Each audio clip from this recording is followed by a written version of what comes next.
Assalamualaikum. Welcome to today's lecture. In this lecture, we will discuss the Machiavelli as a man and his works. ये Machiavelli series का दूसरा lecture है। Previous lecture में हमने देखा था कि वो कौन सा इरा था जिसमें मैकियावली पैदा हुए और उस टाइम के क्या सर्कमस्टांसिस थे, उस टाइम पे चीज़ें किस तरह इनोवेट हो रही थी और हर चीज़ में किस तरह चेंजिंग आ रही थी।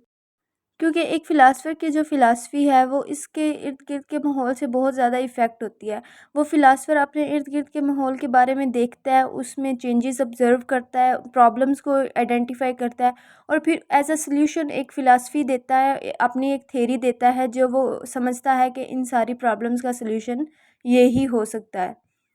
तो हमने प्रीवियस लेक्चर में देखा है कि जो मिडीवियल पीरियड है वो चेंज हो रहा था रिनेसेंस एरा में। मिडीवियल पीरियड हमने उसको कहा था कि वो 5th सेंचुरी से लेके 15th सेंचुरी तक का टाइम है, जिसमें हम ये कंसीडर करते हैं कि लोगों की जो थॉट्स हैं वो ट्रेडिशनल है, लोगों के बिलीव्स ट्रेडिशनल है, लोग बस एक ही बात पे बिलीव करते हैं और उसी को सच मान के ब्लाइंडली फॉलो करते हैं उन चीज़ों को, कोई लॉजिकल टर्म्स नहीं है। जबकि रिनेसेंस एरा वो वाला टाइम था जब चीज़ें इनोवेट हो रही थी और जो सोचने का प्रोसेस था वो लॉजिकल हो रहा था, लोग साइंटिफिक अप्रोच को ज़्यादा फॉलो कर रहे थे, हर चीज़ इनोवेशन की तरफ मूव कर रही थी। लोगों का सोचने का नज़रिया, लोगों का कमाने का नज़रिया, लोगों के रिलीजियस बिलीव, हर तरह से वो चीज़ चेंज हो रही थी लॉजिकल वे में। लोग ज़्यादा रियलिस्टिक हो गए थे उस टाइम पे।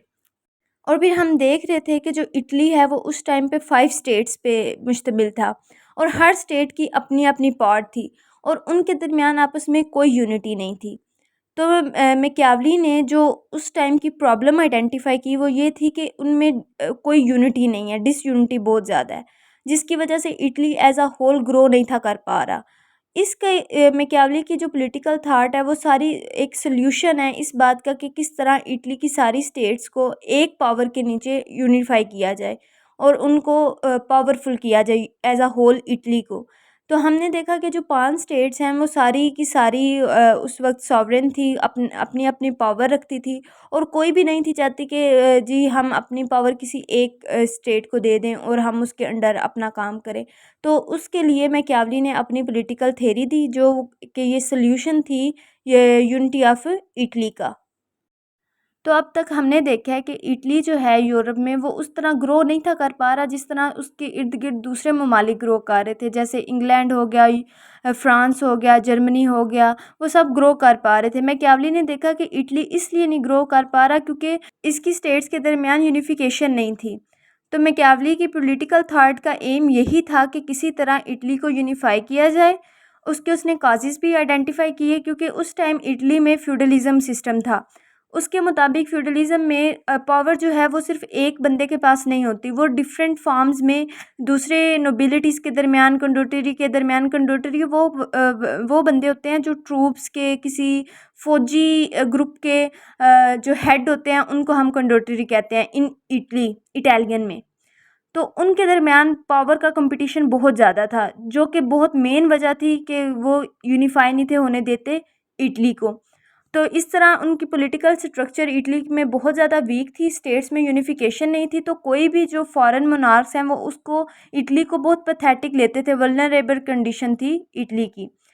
इस डिसयूनिफिकेशन का सल्यूशन मैकियावली ने एक ऐसे प्रिंस को बताया जो अपनी सारी कोशिशें इटली को यूनिफाई करने में लगा दे और इस मकसद के लिए उसको जो कुछ करना पड़े वो करे, वो किसी मोरालिटी का, किसी रिलीजियस बिलीव का ख्याल नहीं करे, सारी पावर वो होल्ड करे और वो इटली को सारी कोशिशें लगा के यूनिफाई करने में कामयाब रहे।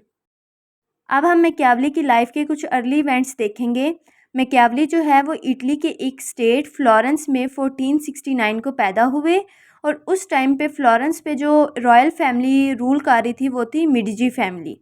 1494 में मिर्जी फैमिली को सिटी से निकाल दिया गया क्योंकि और फ्लोरेंस एक रिपब्लिक बन गया, एक उसमें गवर्नमेंट स्ट्रक्चर आ गई, रूल अब मिर्जी फैमिली के पास नहीं रहा।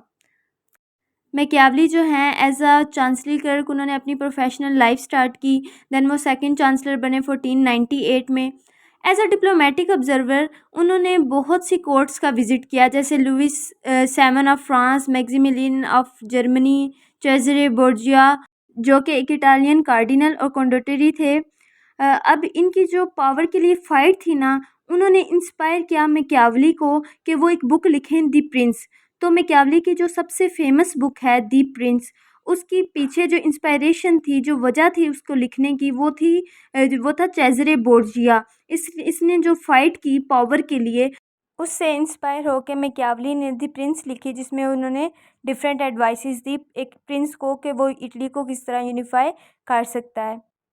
इसी तरह मैकियावली 1506 में एक मिलिशिया को ट्रेन कर रहे थे, जो कि एक ऐसी आर्मी थी जो सिविल पॉपुलेशन पे डिपेंड करती थी।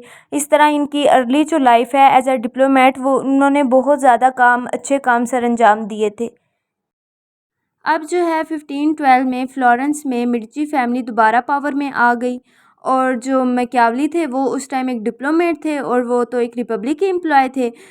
तो मिर्जी फैमिली ने इनको मुल्क से निकाल दिया और इनके ऊपर एक झूठा इल्ज़ाम लगाया कि ये जी बस्कोली कॉन्स्पिरेसी में इन्वॉल्व हैं, जबकि ऐसा इनके पास कोई प्रूफ नहीं था।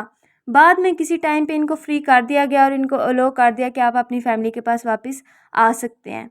उस टाइम पे मैकियावली ने देखा कि वो अब फ्री भी हैं, उनके पास करने के लिए कुछ भी नहीं है, तो उन्होंने पॉलिटिकल कंडीशन को देखते हुए इटली की पॉलिटिकल कंडीशन पे बुक्स लिखना शुरू कर दी। अब मैकियावली ने डिफरेंट टॉपिक्स पे भी बुक लिखी थी, जैसे 1520 में उसने कैस्ट्रूशियो की लाइफ पे बुक लिखी। उसने हिस्ट्री ऑफ फ्लोरेंस पे भी बुक लिखना शुरू की थी। वो अब कंप्लीट नहीं थी हो सकी, तो फिर वो पार्ट्स में ही पब्लिश होती रही वो बुक। उसके अलावा इसके काम थे कि इसने ट्रांसलेशंस भी कई बुक की। उसने एक इटालियन प्ले भी लिखा जो मैंड्रागोला था, और एक नावल भी लिखा जो बेलफेगर था। इस तरह मैकियावली की जो पब्लिक लाइफ थी वो तो 1512 में जब उसको अनएम्प्लॉय किया गया, उसकी पोस्ट से हटाया गया, वो पब्लिक लाइफ तो उसकी ख़त्म हो गई। बाद में उसकी डेथ तक 1527 तक उसने बैठ के मतलब बुक्स ही लिखी, उसकी अकॉम्प्लिशमेंट्स ये बुक्स ही थी। उसकी फेमस बुक्स द प्रिंस और द डिस्कोर्सेस हैं। द प्रिंस में उसने एब्सोल्यूट पावर में जो इश्यूज आते हैं उनसे डील करने के लिए क्या सॉल्यूशंस होने चाहिए उसके बारे में डिस्कस किया। और जो उसकी बुक है द डिस्कोर्सेस, वो उसने बुक लिखी थी रोमन रिपब्लिक से इंस्पायर होके, और उसकी सुपीरियरिटी को उसने डिमॉन्स्ट्रेट किया उस बुक में कि एक रिपब्लिक एक अच्छा मॉडल किस तरह हो सकती है, एक गवर्नमेंट का अच्छा मॉडल किस तरह हो सकती है।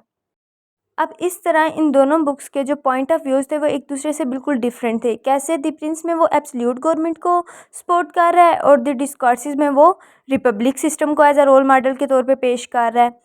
लेकिन जब आप द प्रिंस पढ़ेंगे तो आपको ये फील नहीं होगा कि जी जो मैकियावली है वो मिर्जी फैमिली की हसद के लिए या उसको उसकी खुशामद के लिए उसने वो बुक लिखी है, ऐसा नहीं है।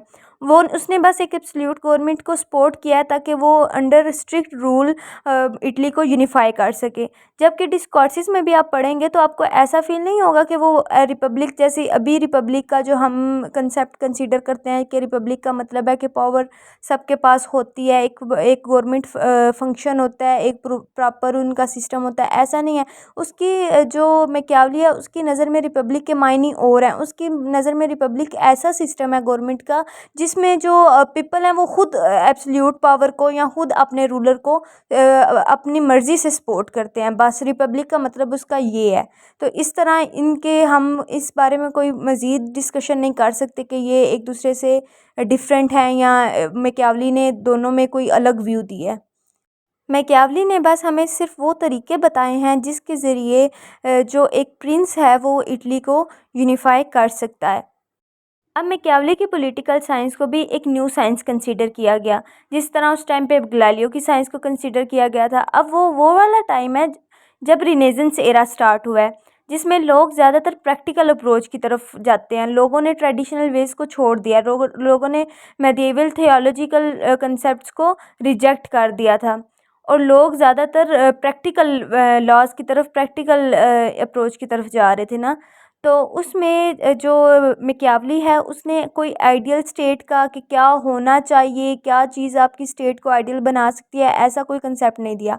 बल्कि पॉलिटिकल साइंस उसकी ऐसी थी जो विजिबली पॉसिबल हो सके, और जो उस टाइम पे चीज़ें पॉसिबल हो सकती थी उसने ऐसी अप्रोच दी, ऐसे सॉल्यूशंस दिए। तो अब उसकी जो अप्रोच थी वो एम्पिरिसिज्म मतलब प्रैक्टिकल ऑब्जर्वेशनल और उस पे बेस करती थी, लॉजिकल चीज़ों पे और कॉमन सेंस पे बेस करती थी। और जो मैकियावली थे वो एक प्रैक्टिकल इंसान थे। उन्होंने अपनी एक ज़िंदगी डिप्लोमेट के तौर पे गुजारी हुई थी, तो उनको पता था क्या क्या चीज़ें एब्सोल्यूट गवर्नमेंट में या रिपब्लिक में चेंजेस ला सकती हैं। तो उन्होंने फिर अपनी जो राइटिंग्स हैं उसमें भी यही सोल्यूशन दिए जो प्रैक्टिकल थे। अगर हम मैकियावली की बुक्स को पढ़ें तो हमें इस बात का अंदाज़ा होता है कि मैकियावली ने अपने मुल्क की जितनी भी मुश्किलात थी उनको डील करने के लिए हर मुमकिन कोशिश की, और उन्होंने एम्पिरिसिज्म पे फोकस किया कि ऐसा नहीं है। देखिए, उन्होंने लिखा open declaration of what man do rather than what they ought to do, कि उन्होंने कहा ऐसा नहीं है कि उसको क्या करना चाहिए वो मैं मेंशन करूं, उन्होंने लिखा कि वो क्या कर सकता है एट द प्रेजेंट। और इस चीज़ को बहुत से उस टाइम के राइटर्स ने बहुत सपोर्ट किया, बहुत प्रेज़ किया मैकियावली को, कि इस अप्रोच को, कि उसने प्रैक्टिकल पॉइंट ऑफ व्यू दिया पॉलिटिकल साइंस में। उससे पहले जो पॉलिटिकल फ़िलासफ़र्स हैं, जैसे हो गए प्लाटो हो गया, अरिस्टोटल हो गया, उन्होंने इतनी प्रैक्टिकल अप्रोच नहीं थी दी, सॉल्यूशंस इतने अच्छे नहीं थे दिए। उनकी जो ज़्यादातर अप्रोच थी वो आइडियलिस्ट थी। तो ये उनका ये वर्क बहुत इंस्पायरेशन था दूसरों के लिए, और दूसरों ने भी ये अप्रोच फिर फॉलो की, और ये अप्रोच उनकी उस टाइम की जो चेंजेस थे रिनेजेंस एरा में, जो चेंजेस आ रहे थे उस वजह से आई थी। और मैकियावली की जो पॉलिटिकल फ़िलासफ़ी है इसलिए उसको मॉडर्न कंसीडर किया जाता है, क्योंकि उसमें कोई ज़्यादा रिलीजियस कॉन्टेक्स्ट नहीं है, ना ही वो ट्रेडिशनल कंसेप्ट्स पे बेस करती है, ना ही उसमें वो सारी रियलिस्टिक है और लॉजिकल है। इसलिए मैकियावली को फर्स्ट मॉडर्न पॉलिटिकल थ्योरिस्ट भी कंसीडर किया जाता है। He was realistic and open to state understanding that people may not always act as they claim, क्योंकि उनको इस चीज़ का बहुत अच्छी तरह रह के अंदाज़ा हो गया था गवर्नमेंट में कि पीपल जिस तरह बातों का क्लेम करते हैं ना, उस तरह वो एक्ट नहीं करते। अब हम नेक्स्ट वीडियो में देखेंगे कि मैकियावली ने द प्रिंस में और द डिस्कोर्सेस वाली बुक में इसके क्या सॉल्यूशंस दिए थे, और उसने किस तरह इटली को यूनिफाई करने के सॉल्यूशंस दिए थे।